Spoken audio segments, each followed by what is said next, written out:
चंद्रहार पाटील आज शिंदेंच्या शिवसेनेत प्रवेश करणार। ठाण्यामध्ये 5000 कार्यकर्त्यांसह शिंदेंच्या उपस्थितीत त्यांचा पक्षप्रवेश होणार। शेतकऱ्यांच्या कर्जमाफीसाठी इतर 17 मागण्यांसाठी बच्चू कडूंचं दुसऱ्या दिवशी सुद्धा अन्नत्याग आंदोलन।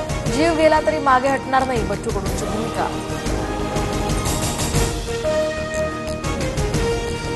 शरद पवार आणि अजित पवार आज पुन्हा एकाच मंचावर। वसंतदादा शुगर इन्स्टिट्यूटमधील कार्यक्रमाला उपस्थित राहणार। कार्यक्रमात ऊस उत्पादकतेसाठी एआयवर चर्चा होणार।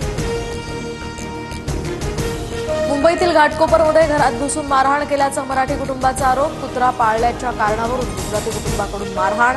घटना सीसीटीव्ही कॅमेऱ्यात कैद। छत्रपती संभाजीनगरमध्ये मनपात नोटा उधळणाऱ्या मनसैनिकांवर गुन्हा। पार्किंग धोरणाविरोधात आंदोलन करताना नोटा उधळल्याचा प्रकार। छत्रपती शिवाजी महाराज भारत गौरव पर्यटन रेल्वेचा शुभारंभ। 5 दिवसांच्या या सहलीमध्ये राज्याच्या ऐतिहासिक आणि सांस्कृतिक ठिकाणांना भेटी देता येणार।